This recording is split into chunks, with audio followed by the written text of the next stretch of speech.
Right. Whenever about that. Okay. Let's do the pledge.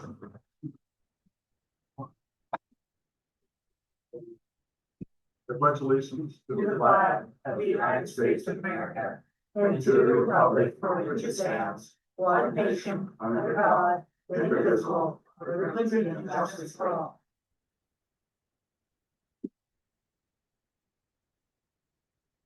Thank you all for coming. Appreciate it. We got most of the people that we need to have here. And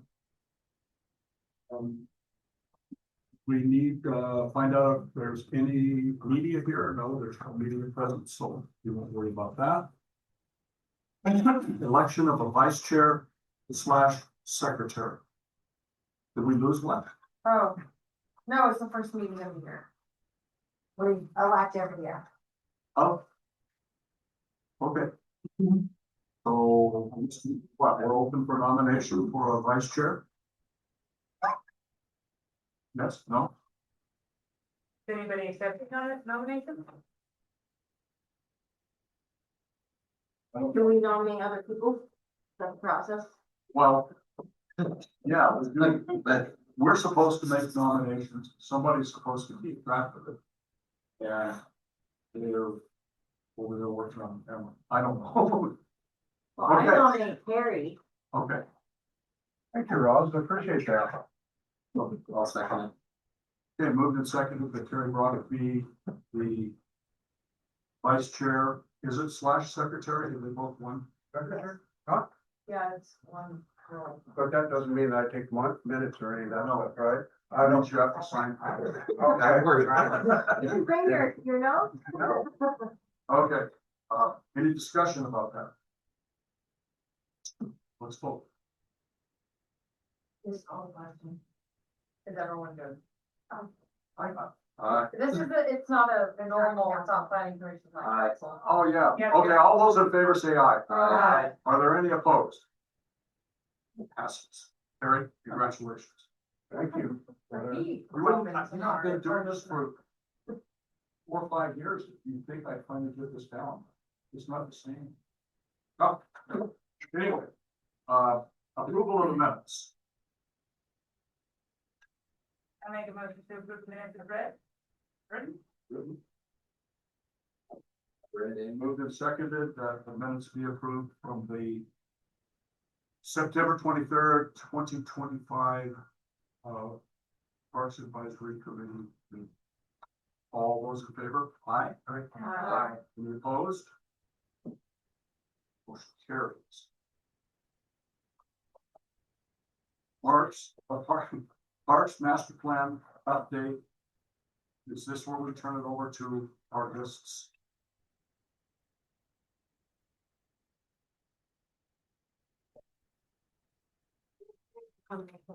Yeah, turn the microphone.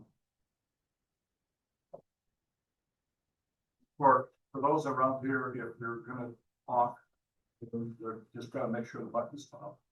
Just we record. Is that how this one? All right. Yeah, I'm not sure. You're just thinking about a little bit. Oh, it's on, it's on. Oh. I hear it. Okay. I don't know.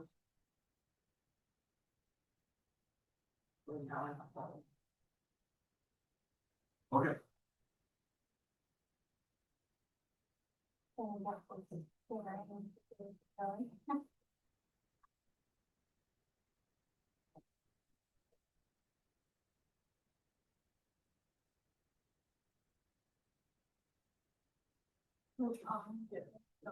Just make sure it's on. Oh, no. I'm a little short, so just a second. Yeah, and you don't speak really loud, so Yeah, be sure to, there we go. yeah, I'll try to make sure. Okay, so, this, Hi, thanks for having us. We're going to give an update on the Park and Recreation Plan project. My name is Elizabeth. I'm a project manager at Cameron McCarthy. Have a background in landscape architecture, but do a lot of park planning, so it's really nice to be here. And I'll let I guess you've already met Colin, but I'll still let him say. Thank you, Elizabeth. I'm Colin MacArthur. I'm a principal and owner at Cameron McCarthy, and I direct our planning practice. Victoria, working with Elizabeth as a first committee on this project, and we'll commence with the update. Yeah, interestingly, just a side note, Colin was involved in the last parks master plan that was done, which was 20 years ago. So he's getting older. Sorry. Involved is involved, but I was doing a lot of the mapping and graphics at that point for a prior employer. It was, yeah, I must have been just out of my undergrad. Was in my architecture, working on that, but I do remember it.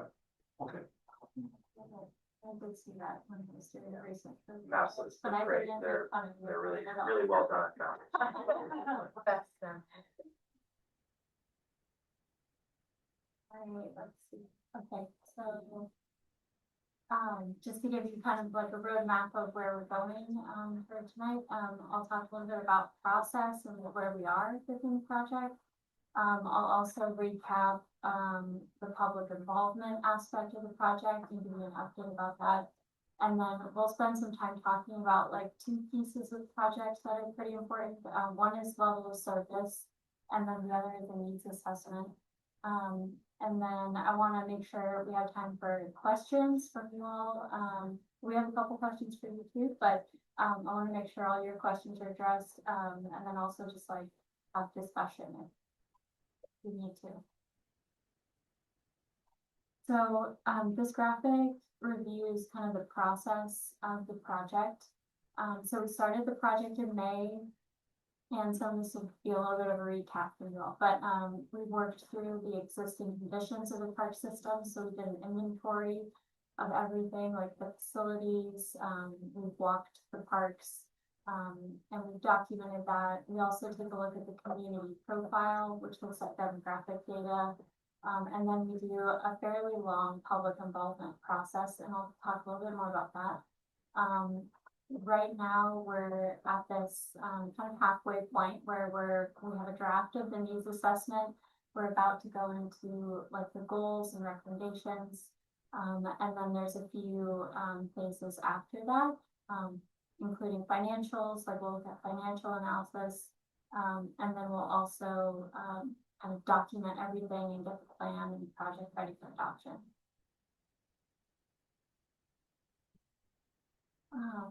This kind of breaks down just the tasks in a little bit more detail, but you can kind of see where these orange dots are, right, kind of in the middle of the project, where that's where we are right now.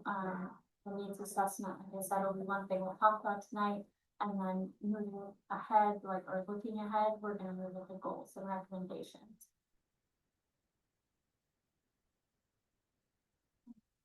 So the public involvement for the project, I think you've probably seen some of this stuff already, but I just want to like give kind of a recap of interviews. We talk to the community. That's one big component of this. We try to talk to people from different perspectives, different parts of the community. Those are really insightful conversations for us, and just an enjoyable part of the project. We also met with the community in person at events. That looks like the Blackberry Festival. There were some like park committee members and city staff that met with students as well. And then we also did like a joint effort open house. And then we also use like digital communication with people as well. So like online surveys are an important part of how we connect with the community more broadly. There was a citywide survey that ran for several months. And then also there was like a student or youth specific survey that was done as well with park committee leadership and city staff leadership. And that was really, really valuable. Okay, so I'm gonna move into level of service, which is kind of the first of two bigger things I want to talk about. So with level of service, this is like a tool we use that is essentially like analysis, and there's a couple things we're looking at with level of service. we're basically looking at, how does the park system serve residents today, and how do we expect it to serve residents in the future? So there's several different ways we look at, like, and try to answer those questions. There's a few different benchmarks we look at, which we'll get into, and then there's also, mapping we do that looks at park access, and we'll also look at that tonight too. Residents per park is one of the benchmarks, and that's what we're looking at right here. With residents per park, what we're doing is we're comparing Sutherland's ratio of residents in town by the number of parks, and we're comparing it to other agencies in the country that are a similar size to Sutherland. And we basically look at, does that ratio land kind of in the middle or the median? Does it land towards the lower upper quartile? And with residents per park, you want either the median or you want towards the lower quartile. That's kind of the goal. And right now, Sutherland has fewer parks than a similar sized agency. So it's kind of on the upper end of the quartile, in comparison with similar sized agencies. We also look at, I talked about how we look ahead with level of service. We look at, like, what does this ratio look like when we project it out with population growth?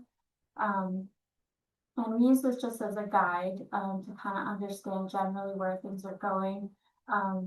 There's population growth anticipated in Sutherland, and so what happens is, the ratio will continue to go up if no additional parks are added to the system. So it's kind of like if population grows and the number of parks also don't grow, that ratio will go up. And again, we use this as a loose guide, so it's just generally like it kind of poses the question of how important is it for us to add parks in the next 20 years? Do you want to add anything? Just interrupt me.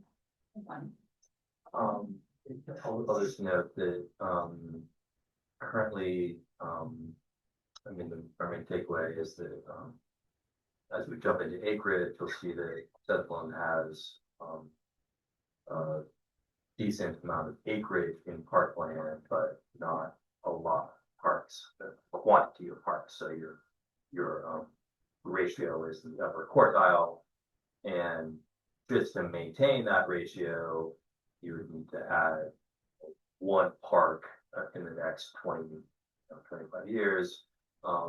We encourage you to go with more broadly than that, and with more than just one. But that is the baseline or the benchmark that we're starting with.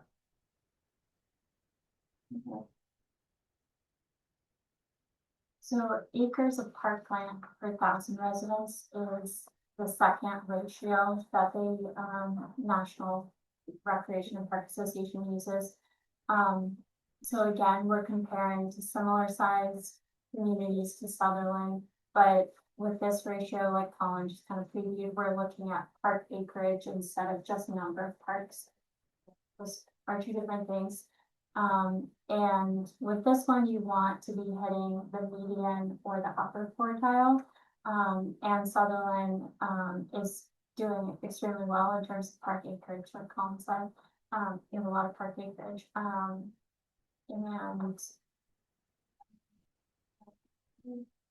so the second kind of component of looking at this ratio is that, again, like with population growth expected, we want to pose the question of, like, is additional acres needed to maintain the ratio? Sometimes you're looking at, do you want to improve the ratio in the community? And essentially here, like, you could improve the ratio over time by adding park acreage to the system. And that in combination with population growth, you could still, like, improve the level of service to the community. So, yeah. I was just gonna say, is it okay if they comment while we're going through this? I think, what do you want? Yeah, I'm okay with that. I think And- I'm okay with that, because, yeah, it helps clarify along the way, yeah. Yeah, I was gonna add to, some of the discussion we had, coming into the room that, the numbers show that Sutherland has a very good, level of service acres per parkland, but each community is different. Parks in the community are of different sizes and different types, and in this instance, we are including one large park in the calculation of level of service. That's the part that's pictured on the slide, which is Sports Pond. So much of your park's acreage is coming from that one facility. And it was noted that a good portion of that facility is water. Water is used for recreational purposes, but used for different purposes than soccer field or grass playing field. So as you look at that number, if you're looking at a vacuum, you'd say the level of service is great. In reality, we're relying on one facility to deliver a lot of that service and probably more acreage and parks in other areas. That would be our conclusion. Yeah, feel free to. I guess just that before we do some questions, if we take out the acreage of the water, Sports Pond, you're right around like the median of the level of service, so it does bring it down a little bit, but still doing, I'd say, well. Go ahead. Yeah. Question, Yeah. comment? So if we look at the number and the size of parks that we have, and we decided we want to try to build some more parks, how do these numbers help us or hurt us when it comes to funding? That's a good question. Let me answer that is, you would explain what these numbers mean in your grant application. In that you would say that, we did a parks master plan, we compared our system to these benchmarks, and we're showing a higher level of service, a lower, residents per park per number, that helps us. But the higher level of service is due to, you've got X 5 acres in this, one park facility. And, most agencies, grant funding agencies have gone away from Parker benchmarks, and they'll look at that, but it's simply not one of the grant funding criteria. You have a level of service of X, you can't get $10. That's not the way it works. So this is one tool to use in many other tools in assessing the system, but this should not hurt you when you apply for a grant application, because you'll be able to explain why the number did what it is. That was kind of my question is, do we want to improve the ratio, and what is the point is for improving the ratio?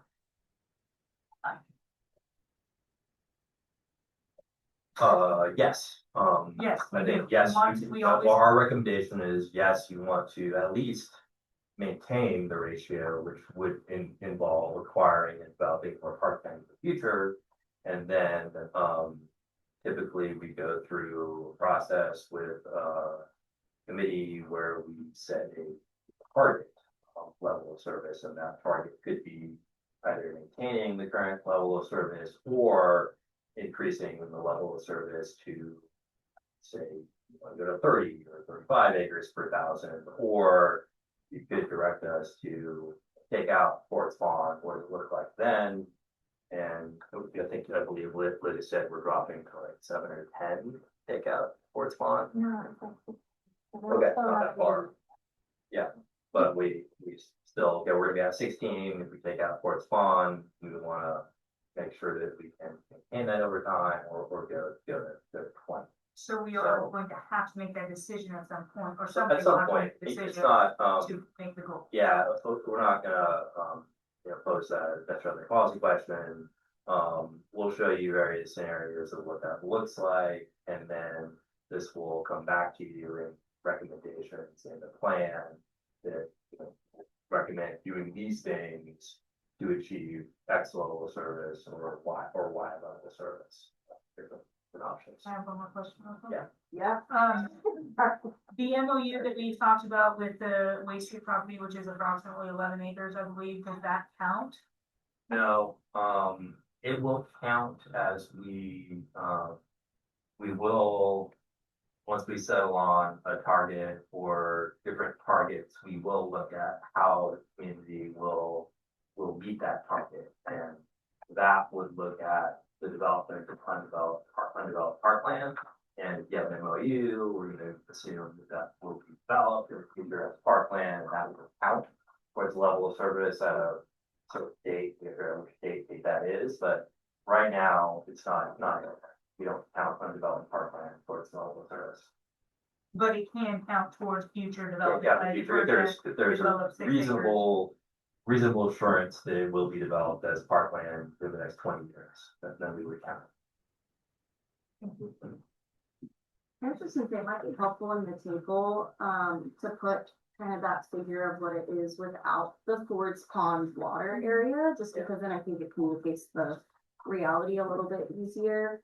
I know you guys say it specifically, and did a really good job. It just might be helpful visually. And then I think what I'm hearing, it sounds like we need more parks, but with the park acreage we have, they're not crowded because we have a lot of acres. People recreating, there's more acres than obviously people compared to what you need nationally. And so we don't have crowded park spaces, but we don't have a high number of parks themselves. Yes, that's accurate. And as we go further, this is in your packet, we'll show you a map, but that will begin to pinpoint where we think we need more parks. That's helpful. Yeah. I think what's really exciting about that piece is it just communicates to me that maybe there's opportunity to better use our existing parks in addition to adding the number of parks, although acknowledging that one facility for its pond specifically delivers most of that acreage. Okay.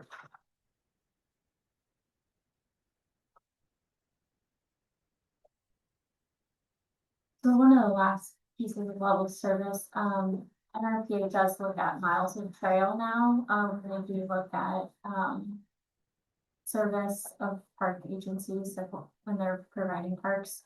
And so we wanted to include that too. Sutherland is around 3.3 miles of trail, so it's hovering just below the median. Again, this kind of just shows like, if you added more trails, you could grow that service, you know, towards being above the median or at the median or more. But it just gives another kind of benchmark to consider in terms of like improving service for residents. And then this is the mapping component, that we wanted to look at. So, level of service, we consider also like park access and walkability to parks is an important part of service. And what we have done on this map is we're looking at, all of Sutherland's parks are mapped on here. We're also identifying residential areas, so where they live. And then we have a half-mile, walkability like radius, or just half-mile access radius around neighborhood and community parks. And then we also include a 1 mile park access too, because, it's like anything, it's not a perfect system, but it gives kind of a general understanding of how close are different residents in different parts of the city to different parks. So I think what this offers, like as a tool, is it helps start to identify areas of Sutherland that may be outside of those two different radiuses. And when thinking about like introducing new parks down the road, this can be a helpful tool in considering where new park locations could be. And yeah, any questions about that? So our largest park is the least accessible. I mean, I think it's accessible to some, I mean, I guess I'm not, Yeah, I don't necessarily, yeah, I don't know how to respond to that. 'cause I'd say the immediate neighborhood next to Fourth Pond is well served by that facility. It's within the quarter mile walking radius. The central core of Sutherland is well served by parks facilities and within the area surrounding Hartley Park and schools.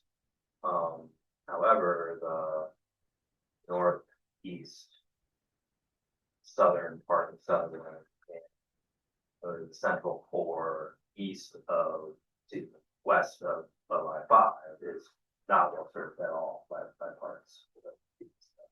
Or areas would jump out at us that not really having any park service.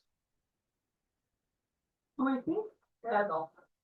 They got golf course. Sure, I mentioned there's a golf, there is green space, Yeah. and it does offer some level of, recreational amenities, especially if you play golf, but not a traditional, traditional park facility, it's a private facility, obviously, so you don't count that, it's the park system. It is discussed in the park system, but it's not, really considered a parking and recreation facility. Well, I know we're not there yet, but I just like looking at the map, it was helpful to understand when we talk about the survey findings at Central Park. You know, there's like a high level of satisfaction with it, but the festival grounds was one of the lowest facility satisfaction, and so. Because it's it seems very accessible because it's in the core of town, the opportunity to improve the festival grounds seems pretty high. And understanding just how many people can access that compared to some of the other parks. It's helpful.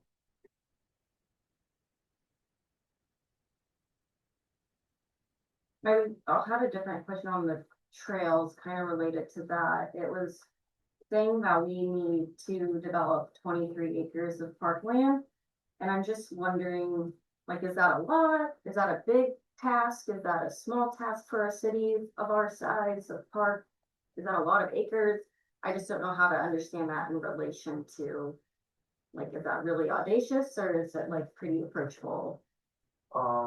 It's ambitious, like I said, but not ambitious, but not unrealistic. In that could all be in one large community park site if you somehow acquire next 5, 10, 20 years. We probably prefer if you acquire 4 more smaller parks that, or not prefer, but maybe would recommend if we focus more on smaller neighborhood parks and community parks and try to do 2 or 3 of those or 4 of those at 5 acres, or a couple of those at 5, and one other large park at 10 acres to get to 20. So in terms of actually acquiring your acreage, it's ambitious, not achievable. Where where costs start to add up is how we improve that acreage. And if we improve everything to a neighborhood park standard, then that's probably more than the community can afford. But if we're improving some of that acreage and preserving some of it for open space and natural area, then it's more achievable. Ultimately, that we want the plan to be right size from a fiscal standpoint for the community. And we want to be visionary and ambitious, but at the same time grounded. So what I'm saying is that we'll recommend a collection of projects. We won't realize all of those projects, but we'd like you to realize most of them in the life of the plan. And, so that may be where we can go, is acquiring 20 acres, 23 acres. Is that kind of similar with the trails? It was like 6.7 miles of trails needed to increase the level of service. Yeah, I think that's because we're looking at 3.3 and we want to get to 10 miles. So Yeah. So even less miles of trail or fewer miles of trail would still, you'd still be heading like the median, which is still good, like good service, so. But it gives you kind of like a upper level of like growth, like if you wanted to add to that. Any other questions?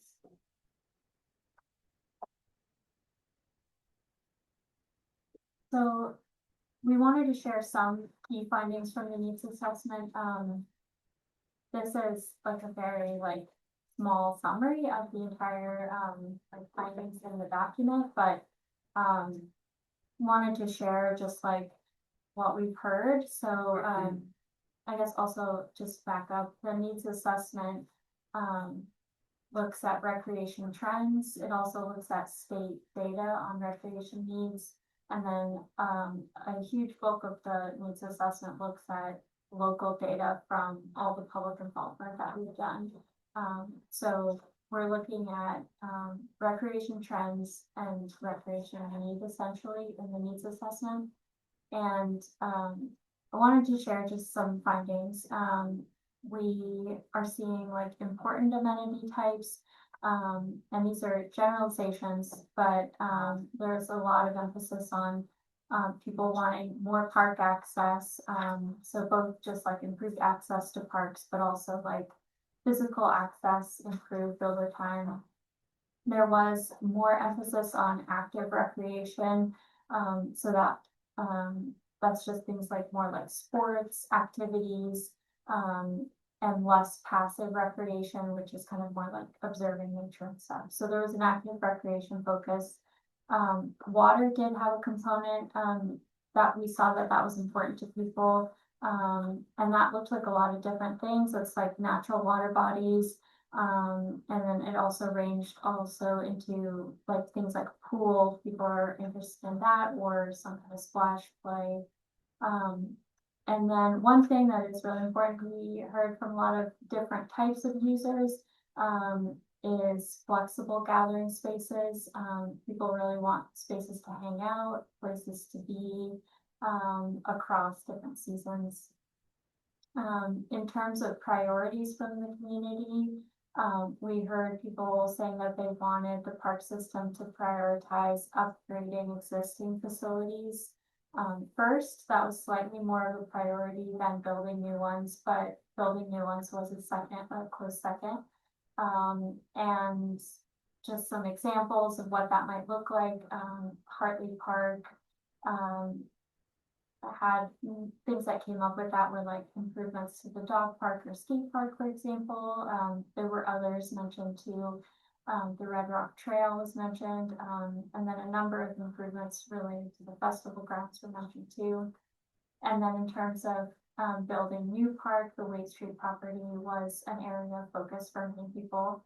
And then we did hear a lot in terms of just gaps, where there may be gaps. I think youth are underserved as well as people with disabilities. I already touched on the access part. That would improve the park system for people with disabilities. But there were several things that students and young people were sharing with us. Things like feeling safe, wanting spaces to hang out, also just enhanced park access from their perspective. And also programming, which is a really good piece of feedback that we heard from them. And then this is kind of the last piece that I wanted to cover related to the needs assessment. And we kind of talked about some of this already a little bit in the kind of level of service part.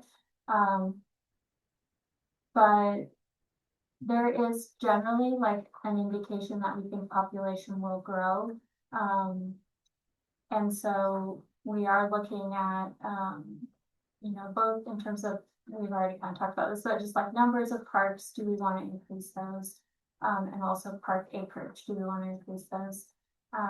So we have kind of here a snapshot of like what it would be to maintain the level of service and what it might look like to improve it for both of those benchmarks. I don't think I need to get into them necessarily again, because I think we covered that pretty well in the session, but happy to talk about it if you want. Let's see. So I think, I did want to see if there were any other questions about just like any of the materials that you saw or anything we shared tonight.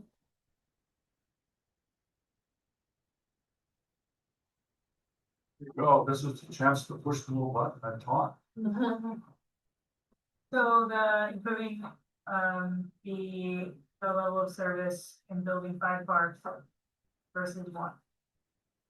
And we're talking 5 little parks instead of 1 big park. Because based on what you've gathered so far, that might fit us more fiscally than building 1 big park. There are, I guess there are trade-offs in that, you know, if we look at your level of service, where it is right now, in the next 20 years, we would want you to acquire about 20 more acres of parkland. You already have a high level of service, but you also have very high number of residents per park. You don't have that many parks. So on one hand, we're looking at acquiring 20 acres, and on the other hand, if we're looking at lowering residents per park, then that would imply acquiring 1 or more facilities up to 5. But if you acquire 5 more, then you have drastically improved your residents per park ratio and got that up to where your level of service is. Whether that's feasible and fiscally achievable, that's the process we go through right now, where we can recommend projects and find parkland. We know one, Wade Street could be developed as a park. I think another key fundamental parks planning or a tenet that we practice is maintaining and improving what you have. And so I think Hartley and Bedrock and the festival grounds in particular could be providing more service. They could be working harder for you with improvements, and then you think you need to acquire more parks. And that number is between 1 and 5, and I'm not sure yet what the right number is. We sort of need to go through your process, and if the committee expresses a preference for larger park sites, then maybe we go that way. It seems like we have a lot of, we have a lot of dysfunctional parks. It seems to me like the thing to do would be to make the parks that we have, make them nice. No, we agree. And maintain, improve, and maintain what you have. The first goal or the objective. And just to kind of weave through like what we heard from the community, improving the existing sites was most important to them. So like they do care about that, and obviously like, people want movers too sometimes, but we don't always see people say that they want, you know, the existing ones to improve more than building new parks. So I think that is important. I would agree with that. If we were to build more parks, I think the nice thing about having smaller options is you can have a different group of amenities. It's not one of the same thing. While Ford's Pond is wonderful, if you're not somebody that's going to go hike the trails or do those type of things, it limits what older youths might be able to do out there. So by having an array of different things, it just brings more to the table. So I like that option. Well, I feel like that came through really well in the surveys that you guys did. Was like, we know teens are underserved. That came through the new survey, came through on the online survey.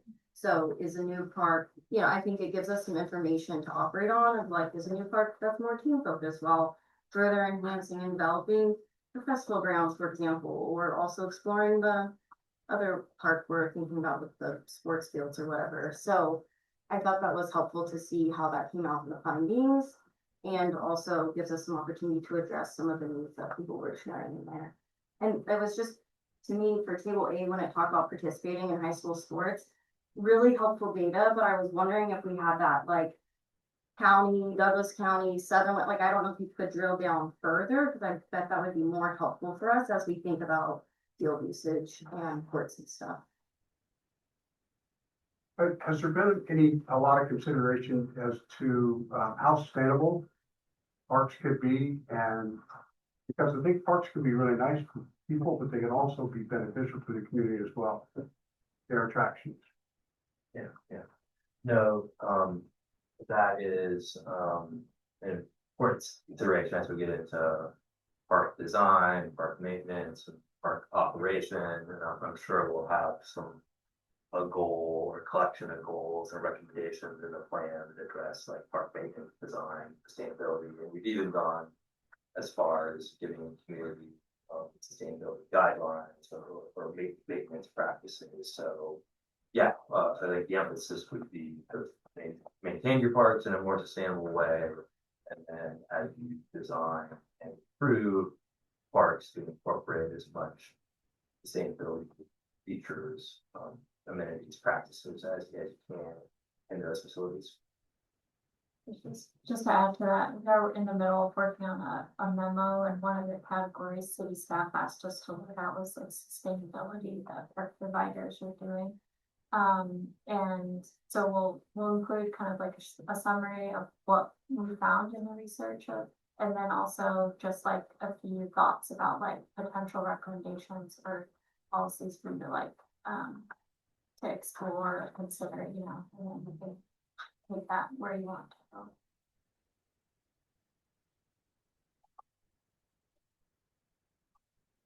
Or, We're halfway there. yeah, Well, Well, and I feel like it's kind of a little bit more than halfway. The diagram, I almost so much more even. I was gonna say, you know, most of this was recap a lot of work on the outreach process, the assessment findings.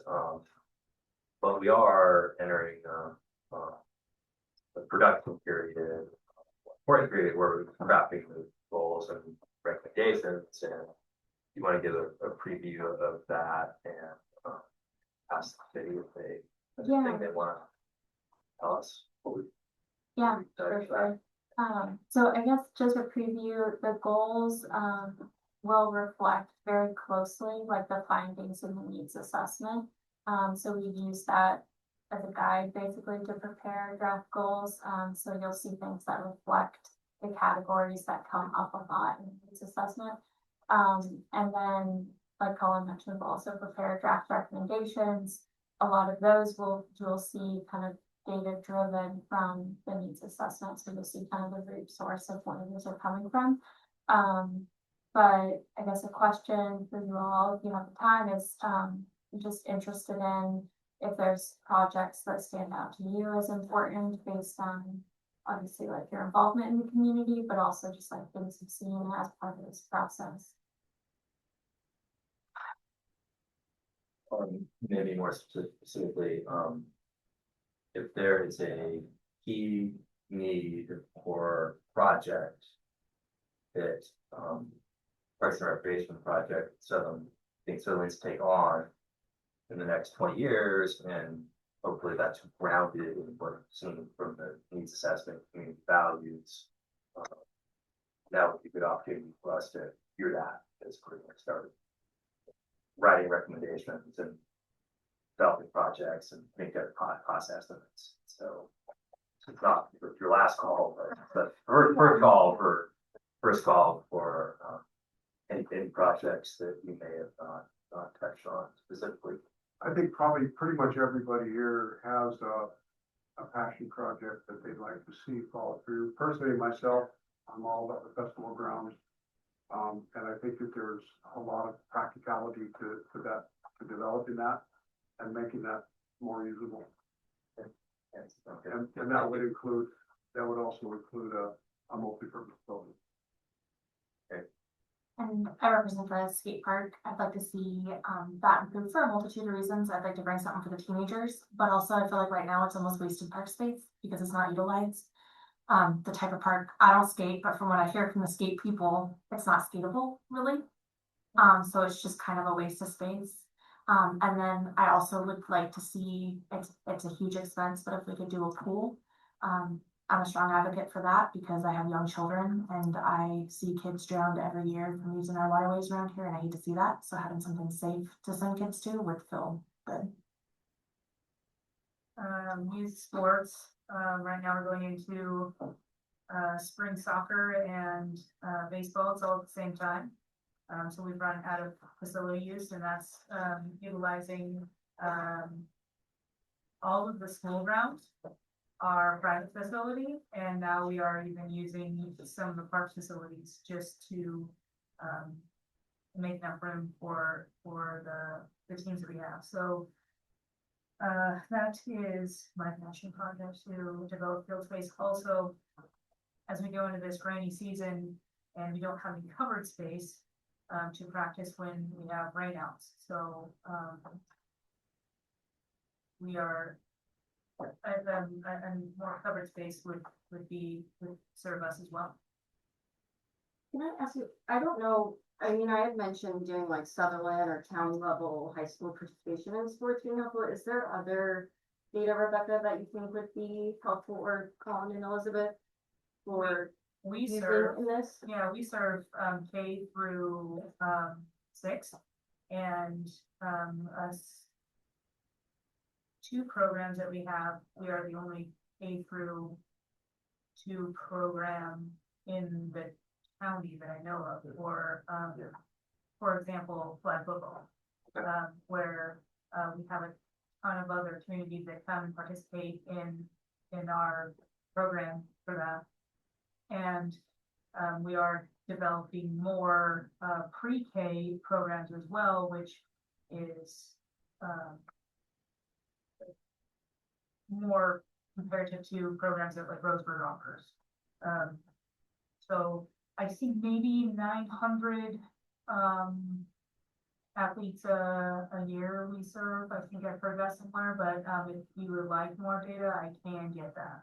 Yeah, no, we would. Thank you for bringing that up front, Jocelyn. But yeah, I think if we could get average participation per year, work just from last year, and then participation by sport, that would be really, really helpful to include in the plan. I will get that. I think a lot of our kids are happy to go other places too, because we don't facility provide in other, and neighboring Yeah, towns. and the lack of field space.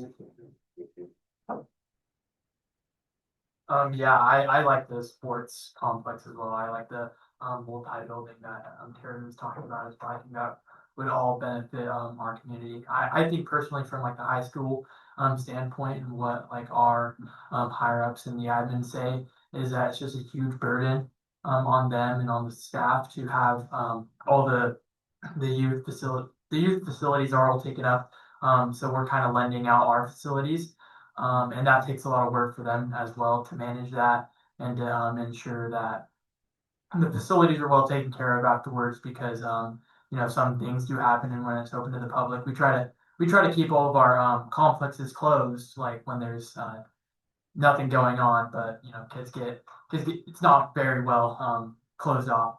So I think when we lend out our facilities, it's a huge burden to them as well. And I think just having a different complex, like more complexes and more sports facilities, would be great for not only the facilities, but also for the high school as well. This was mentioned earlier, but just having like a covered area, again, I think that would be super helpful, especially for you. In the survey, there was a lot of concerns about younger people not feeling safe, especially going to Central Park when it was dark out. And so if this covered area was like well lit and had safe public bathrooms that were like maybe located inside, I think that would bring a lot more youth like attraction to the parks even after it gets dark, because they feel more safe there. I'm with everybody else. I think I have 2 grandkids that are gonna move back to Sutherland in about a year, so that's something that they've all said that I would want. So it's just, And I gotta say, driving by Harley Park every day is just that, like, it is a huge waste of space that hopefully we can, you know, work on. One of the problems that I see when we talk about utilizing the festival grounds is that area is utilized a few days a year by Blackberry King.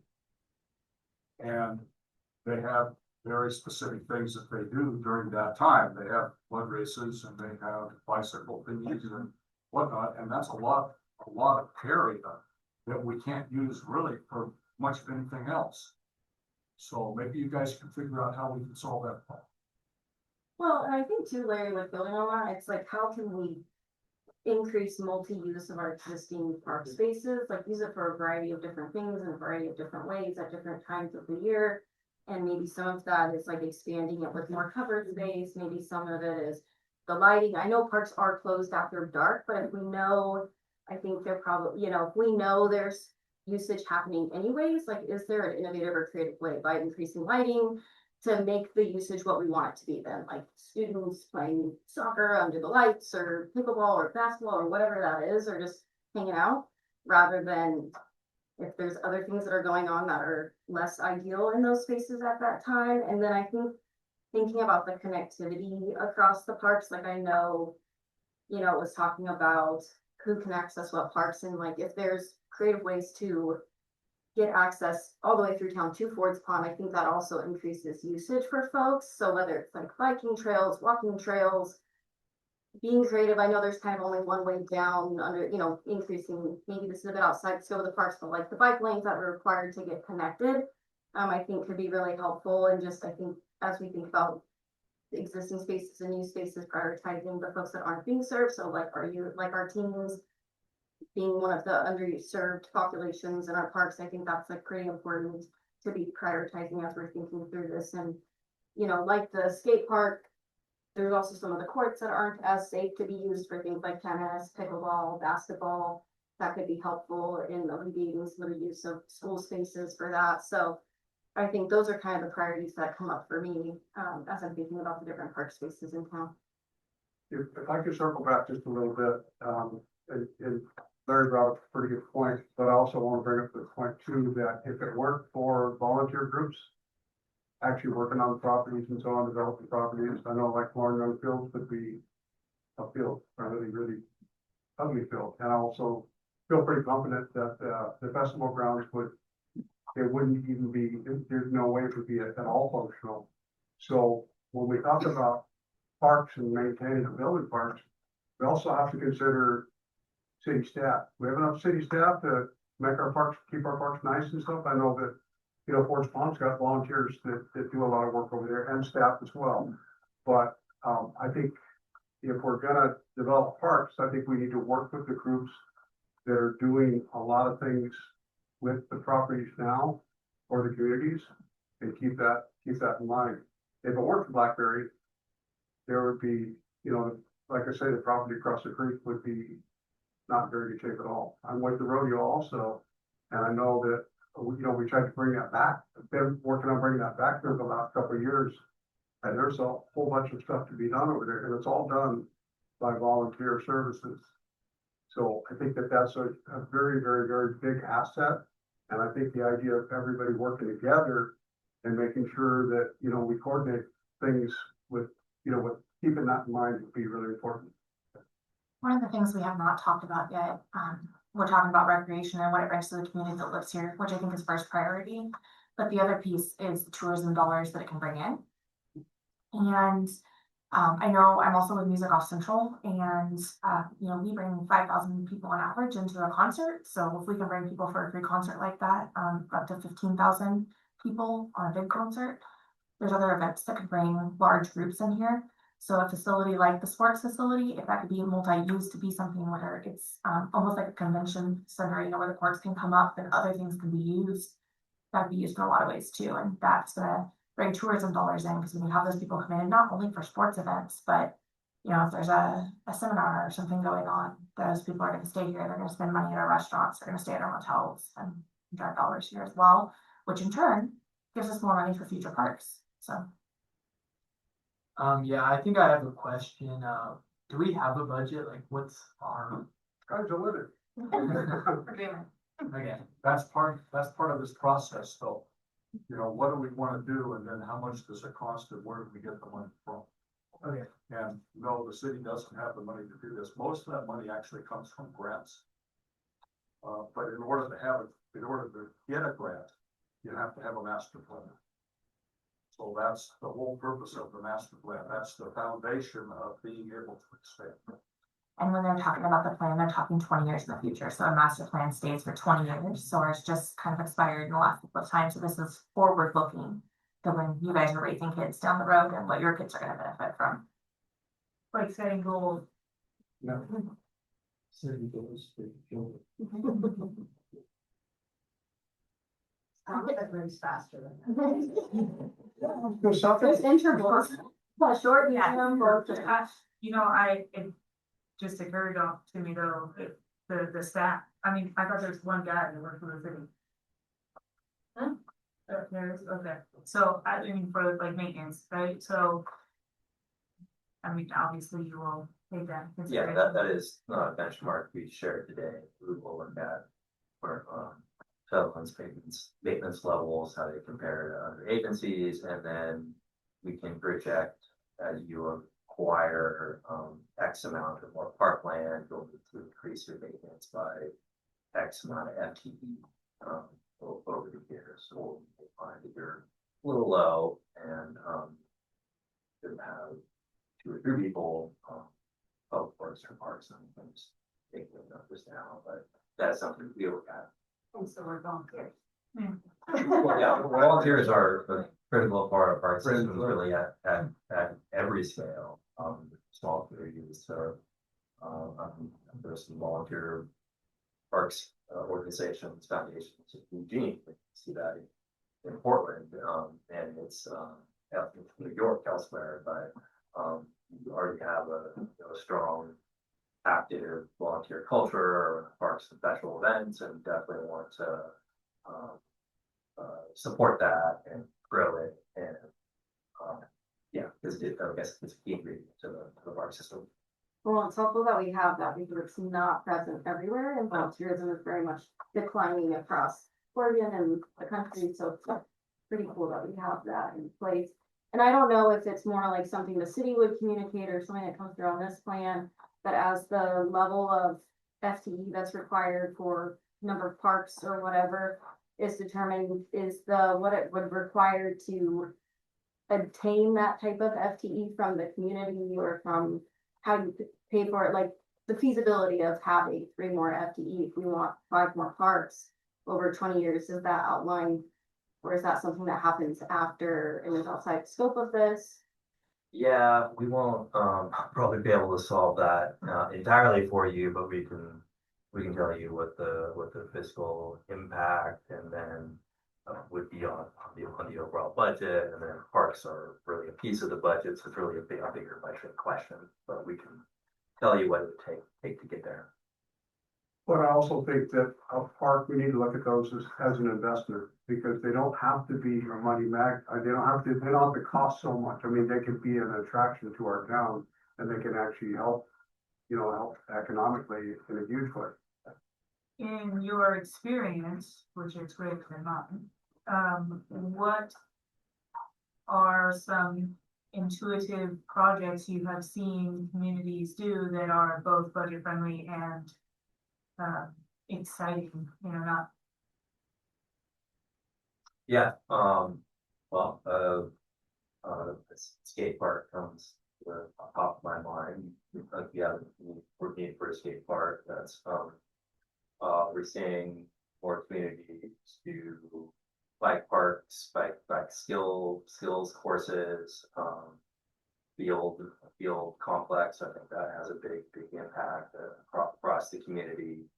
I'd love to get you to indoor multi-use facility and a pool, but there's feasibility work we need to do there, siding, right siding, how we can pay for that, does it involve a district? So those are more on the maybe more on the vicious, the very end of the spectrum, but we have done a lot of like covered play areas or more minimal structures that provide year-round play. So I think something like that could have a big impact here in your community. More playgrounds, our playgrounds, more walking trails. I think, there's a need for more trails across the community.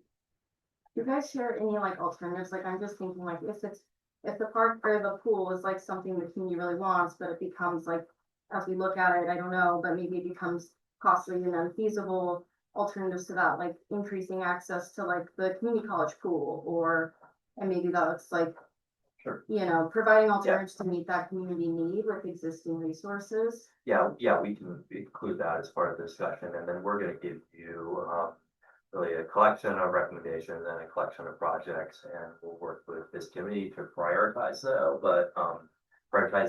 but the intent is that list is, adaptable and modifiable and changes from year to year. So you may say the pool is really a long-term priority 20 years out, but you have some momentum, you establish a special district, and all of a sudden it becomes like a year, 5-year priority. So,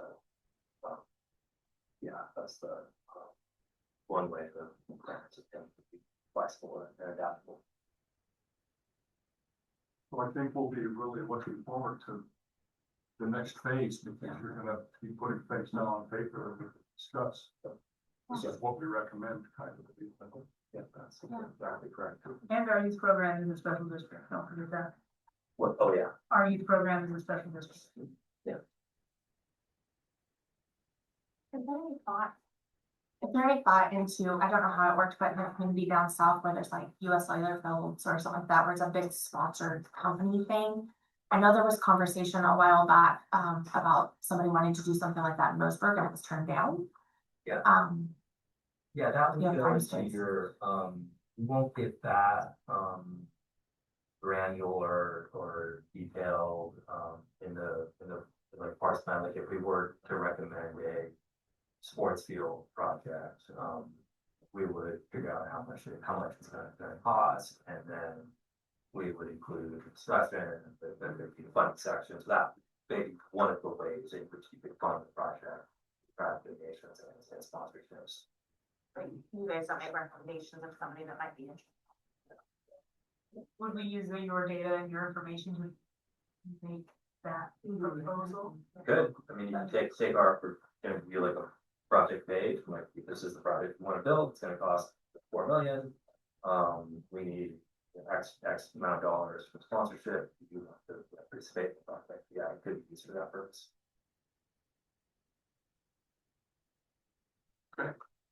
This is the last chance that you get to see them eyeball to eyeball for a while. For a few months, I right? mean, yeah, we'll be back soon, but like, there's like kind of a gap when they're doing like a lot of work, and we've worked through that, so yeah, this is not too far away. All right. Well, one second. Few weeks ago, we mentioned a little bit about possibly having some of our youth, we have trainees and so on that are working toward careers and blue collar work and all that stuff. We talked about possibly involving some of our maker trades kids in, just understanding the design, the engineering, potentially being able to partner up with some construction and stuff like that. I was curious to know if that would potentially be helpful as far as attracting people that may want to help fund some of our parks and so on too. Like if we involve kids, it's kind of a win-win. We're looking to build future leaders of our community. We're also looking to build future family wage earners too. So if we could clump that into part of this project, would that potentially be helpful? Could that give us a connection? I mean, I think it's helpful to include things like that in recommendations. So like recommendations can be specific projects, but they can also be things like how public involvement might be approached in the future, or communications. It can also be like strategies of how you envision some of these projects getting built. So I think, like if there's existing programs or existing like people that like have ideas about how to make things come to fruition, I think that's really important. Local information that can be woven into a plan that makes it that much easier for people in the future when they are trying to like implement one project in that entire list. That's my take, but you wanna add to that at all? Or- No, I think, yeah, it starts with, recommendations and, I think the plan would enable or facilitate or encourage working with those groups, like I'm familiar with some student groups and elsewhere that we've worked that make like picnic tables and site furnishings and other park amenities. We don't know the exact details of what these groups do, but I think that they have some skills and then maybe some amenities they could contribute to the park system. So we would craft recommendations that say, you know, work with them, and then if we could get more detail, we could include like an example is the city should source all their picnic tables from this particular group. If that is what they did. But we don't need to know that at this point, but we work towards making sure the plan acknowledges them and encourage working with them. I would just say, right now, we're gaining a little traction with our Make the Trades group, and I just want to throw that out there, and maybe, so if you hear me mention it later down the road, it won't be their first crack at it, okay? Great. Okay, Thank you so much for having me. thank you for Thank you. coming.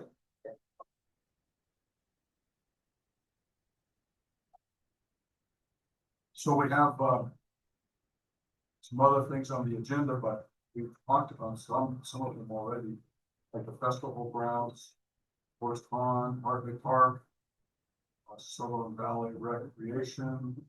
Anybody have anything that they want to talk about? Any of those items? Update on SVR and like Lauren Young Field, we, have, communicated with, Mr. Cameron, that we do want to make improvements on the fields, because we don't, see a big possibility in improving High Street for us, because of the,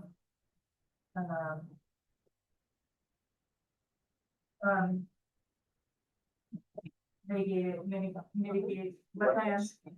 Thank you. So, we've gone back to trying to find ways to improve the property that we do have, access to. And, we are able, we're encouraged to make improvements. And I thought, if, after I saw this report, about, gaining 6 acres every 5 years, and, would the MOU count towards gaining that and being able to improve that property if you're able to get a MOU with the landowner? I don't know the benefits or pros and cons of getting an MOU, or if they would want to do that, but it's just a thought that we talked about at our together. Or where? Warren Field. Oh, the current one. I have a feeling that the family would want to give up control of that land, but I don't really also understand what an MOU really is, and if it would make sense to the family to do that. It's just something I'm thinking about. So the reason we had to do the MOU with the school district is you have two, I'll say government entities, a special district kind of, and a government entity. And so that memo of understanding is so we can work towards an agreement for the future use and what it looks like. So trying to think of a good example. It's kind of like if we were to lease the land from the school district or vice versa. Now where you would be Sutherland Valley Rec and a private property owner, that agreement would pretty much be between the two of you.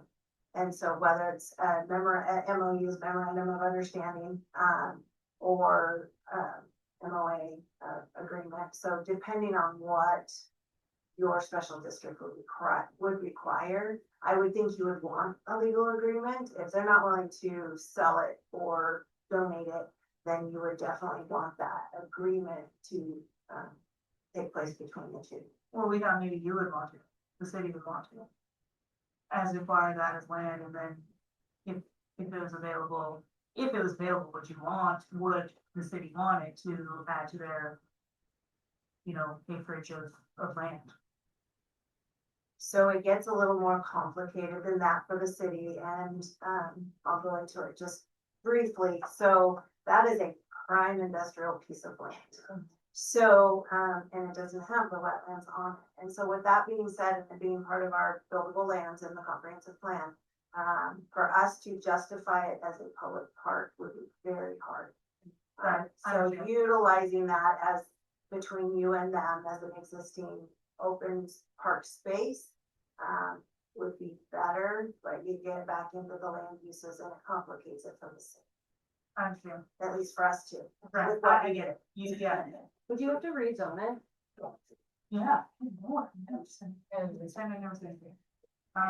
Was that in lieu of I thought the MOU with the school to explore that property was to address some of the challenges of trying to get different improvements and investments on the privately owned property.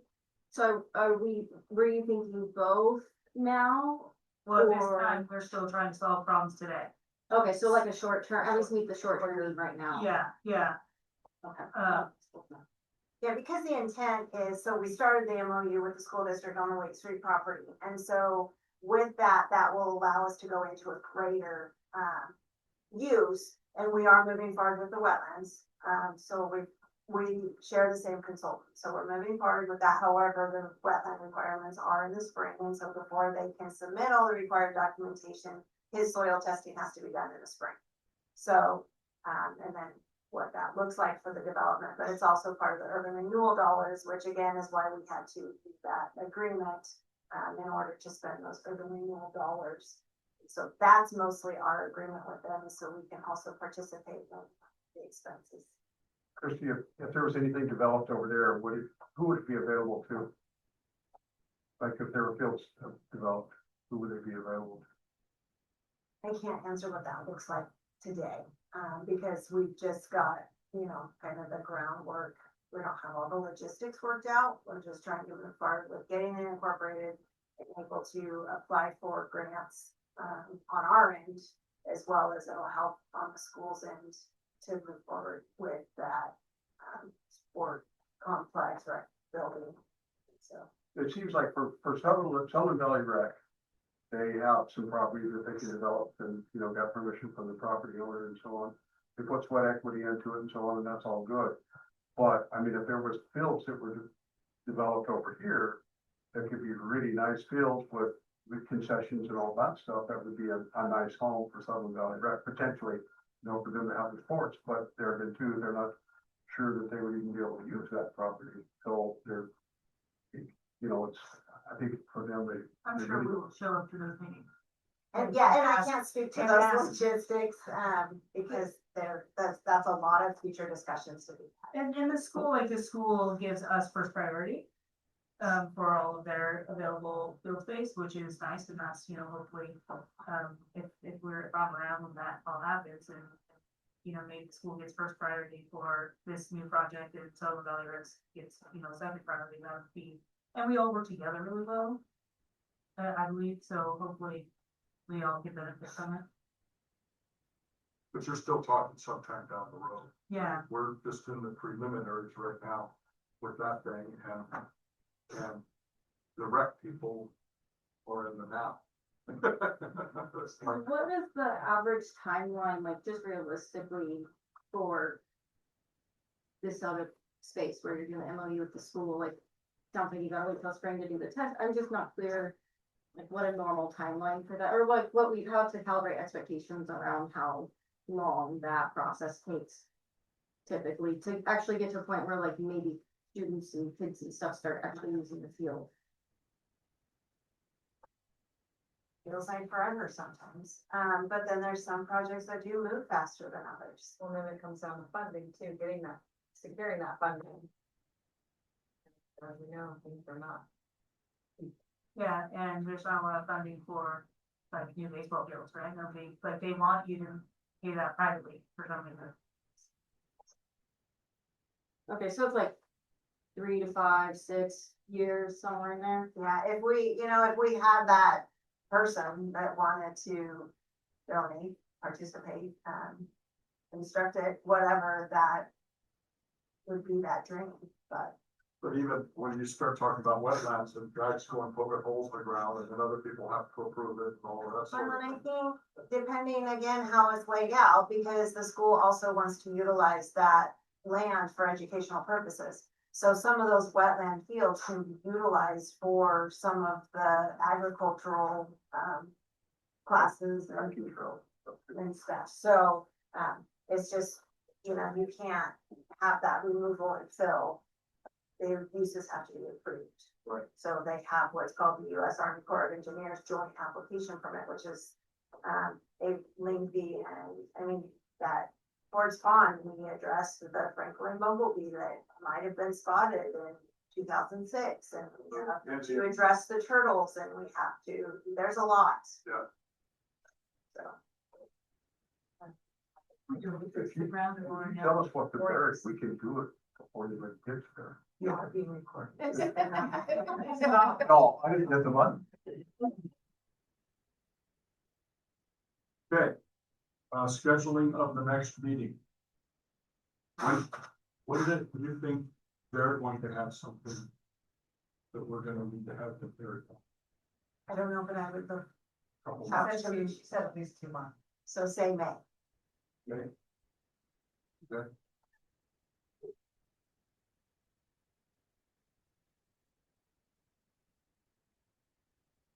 absolutely.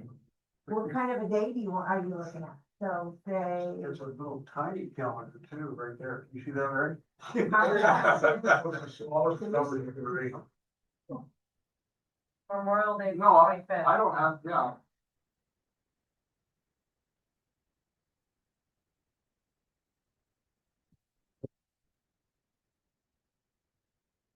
Don't let me forget to change it or people will think I lost my mind. okay, so, sorry. Well, they were on Tuesdays, I don't know how we. Because the consultants had what conflicts and I had So conflicts it's with back them. to Tuesday? Or they'll stay at Wednesday? We can target for a Tuesday, and if it doesn't work, we can always reschedule. Tuesday the 26th was Doesn't the matter. day after This was- Memorial Day. We're just wondering what the. Is that good? I'm just telling you that so you guys are aware. 26th is. Yeah, but the 19th is planning commission, so Well, that's all. unless we're switching this Thursday. It is also the day before my birthday, so Okay. that might, Yeah. We have to bring cupcakes. yes. I mean, it's also going to depend on the consultant and getting their work done. So we could figure it out when we have their information, That or, gives them 3 months, well, March, yeah. April, and May. Yeah. That gives them 3 months, and they said maybe 2. So we should, maybe we can just force them into it. Yeah. Yeah.